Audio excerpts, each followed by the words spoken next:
Nicholas Piera writes, what world do we live in, John? I'm amazed by Warner Brothers' lack of reaction to the Ezra Miller case indeed, but what surprises me even more is the lack of reaction from the Me Too associations. How hypocritical can they be? A man who spreads his legs too much on the bus is a filthy bastard, but a famous guy who strangles a woman is okay. What kind of message is that? We didn't know about that. Apparently, Miller has media immunity. We didn't know, but apparently Miller has media immunity.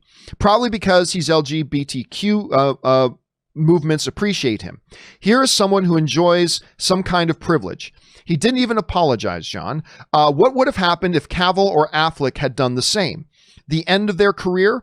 Sorry, John, but it is so unfair that we have to wonder. Or maybe I'm completely wrong about my diagnosis. Maybe I'm too upset. But in this case, I demand these lobbies an admissible explanation to these unusual kindnesses and tolerance. I'm not stupid. All right, thanks for saying that in, Nicholas. The situation with Ezra Miller, right? Ezra Miller, and let me just bring up one other thing.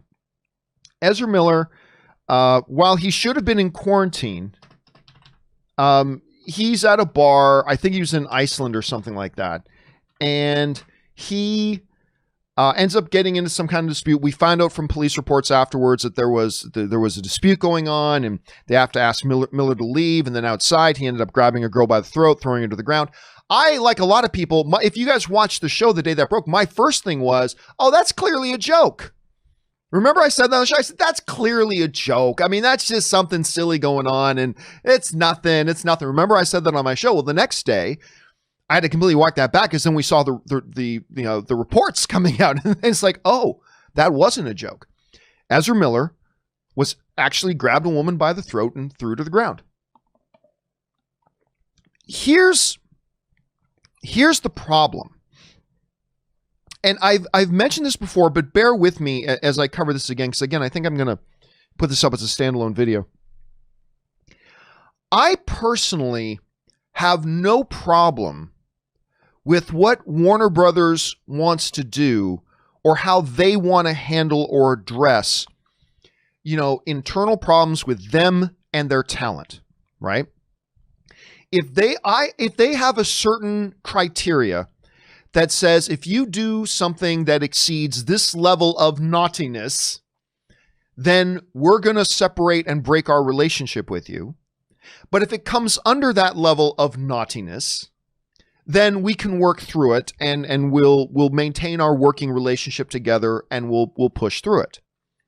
There's a certain level, there's a bar where if you exceed this bar, we need to come out and make public statements about it, and we need to disavow you, and we need to separate our business relationship with you if you cross that bar. But if you come in under that bar, then we can find alternatives to dealing with the situation, and we don't have to break our working relationship. We don't have to make public statements, all that kind of stuff. I have no problem with a company determining for themselves what that bar is and where that bar is set. How major, how minor, how big, how small, how high or how low do you set that bar? And I'm okay with any company setting wherever their bar is, you set your bar wherever you want to set it.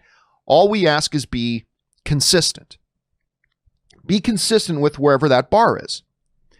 So what we just had recently, and this is where it all gets into it. Flash actor, and this is what I had to bring up. Flash actor recently, Hartley Sawyer, very publicly got fired from his show on The Flash. He was a regular cast member on Flash for the last couple of years. I liked his character too, by the way. I was very annoyed by his character at first. I eventually grew to like the character. I like the character. But they discovered, of course, you guys know the story. They discovered some tweets that he had put out 6, 7, 8 years ago that were unacceptable. I mean, unacceptable tweets he put out 6, 7 years ago. Now, again, I partially put this on Warner Brothers and CW. Listen, if you're going to hire somebody to be one of the faces of your multi-million dollar project, hire a college student for $20 an hour over the weekend to go through their social media before you hire that actor, just to make sure there's no red flags. What's it going to cost you? $200? $300? I put that on the studio at any rate. So they find out, it comes to light that he'd put out a number of really unacceptable, and I'm not going to sugarcoat it. They were unacceptable. He put out a number of unacceptable tweets like 6, 7, 8 years ago. To Warner Brothers, who owns CW, to them, that was exceeding that bar. Wherever they put there, they've got that bar that if you do something naughty enough that it takes you above that bar, we got to, publicly fire you. We have to publicly disavow you. We have to sever our relationship with you, blah, blah, blah, blah, blah. And for Warner Brothers, what Hartley Sawyer did exceeded that bar. Now, I want to be very, very clear here because there have been people who misrepresented what I've said. I want to be very clear here. I am not suggesting Warner Brothers shouldn't have fired him. I'm not even suggesting that they should have fired him. I am saying it's one of those situations where I would kind of respect however a company decided they wanted to deal with an issue like that internally because, it is a reflection on their company and whatever they wanted to do. That's fine. But where the hypocrisy for Warner Brothers comes into play here is you look at a situation now like the Ezra Miller situation. Ezra Miller actually physically grabbed a woman by the throat and took her to the ground. This wasn't a tweet. This wasn't anything like that. He physically grabbed a girl by the throat and took her to the ground. And it's not even theoretical. It got caught on camera. It got caught on tape. And I, again, much like the Hartley Sawyer situation, listen, I take a lot of crap because I'm an Ezra Miller fan, right? I've always said I like Ezra Miller's Flash. Everybody gets mad at me when I say that. Screw y'all. I like Ezra Miller's Flash. I like his iteration of Flash. I like Ezra Miller. I am an Ezra Miller fan. I make no apologies about it. But here we have a situation where he got caught. Now, again, I'm not saying that Warner Brothers should have publicly disavowed him and they should have fired him. I'm not saying they should have just ignored it. I'm not saying they should have fired him. I'm not saying they shouldn't. I don't care. That's their business. However, where it starts becoming a little concerning for, a fan like me from the outside looking in is, well, Warner Brothers, wait a minute. Where's that bar? Where is that threshold? Because you're saying that this one guy, Hartley Sawyer, writing some unacceptable tweets 6, 7, 8 years ago, exceeded that bar. And I'm fine with that. I'm fine if you say that exceeded the acceptable bar, publicly disavow him, fire him, all that kind of stuff.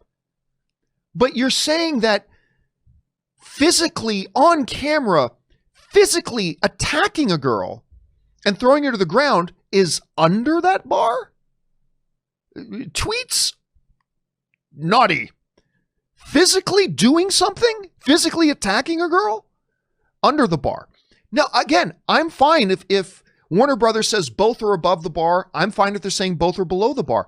But it just seems to me that there is an inherent inconsistency with a Warner Brothers saying that guy did something that we need to fire him for, but this guy did something we don't need to. Compounding all of that, we have the James Gunn situation. I am a massive James Gunn fan to this day. I never thought Disney should have, fired him in the first place. But we've got the James Gunn situation, very similar to Hartley Sawyer's situation. He tweeted a number of very, very unacceptable things years ago. Disney decided to fire him over it. What happened 5 seconds after Disney fired James Gunn? Warner Brothers swooped him and hired him immediately. And I'm glad they did. I'm glad James Gunn is directing Suicide Squad. I'm a huge James Gunn fan. However, it begs the question. Well, if James Gunn doing what he did falls under that bar, why is what Hartley Sawyer did exceeding the bar? How come James Gunn got a pass from you guys? Where's that bar? Because there appears from the outside looking in, and I think from a social standpoint, this is very concerning. Because you're sending incredibly mixed messages, if you're Warner Brothers, over what is deemed acceptable behavior and what is not. You raise an issue saying, do I think that Ezra Miller is getting immunity here? Because Warner Brothers has not said a single thing about this situation. They have not made one statement. Ezra Miller has not made one statement. They've adopted the philosophy of, shh, let's just hope everybody forgets about this. That's been their philosophy here. And I find it concerning, is Warner Brothers saying that actually physically doing something isn't as bad as a tweet you wrote 6 or 7 or 8 years ago? Is that what they're saying? Do I think Ezra Miller is getting immunity from this because he identifies with the LGBTQ community? Actually, I don't. I personally don't think that's why he's getting preferential treatment here. I don't think that's why he's getting immunity here. Because James Gunn is not a member of the LGBTQ community, and he got the same preferential treatment. I think what we're seeing here is a matter of Hartley Sawyer. He's a secondary character on a CW show they got. Not important. We can make an example out of him, and it doesn't really hurt us. But then with Ezra Miller, they've got 2 major franchises wrapped up in him. They've got their DC universe that he's their Flash, and they got their Harry Potter world going on with Fantastic Beasts. He's a central character in that. With James Gunn, he world famous director. We can get him to direct one of our big DC movies. Big investment in that.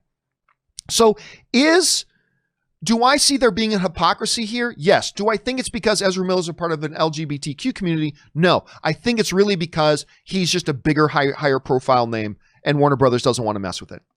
That they deal with one situation one way, but as long as it's somebody who's more famous, we'll just pretend it never happened. And that's concerning to me. And I think they need to address it. Again, I'm not saying I think they should fire Ezra, but I'm thinking the fact that they're not even addressing it is, I'll go so far as to say, irresponsible.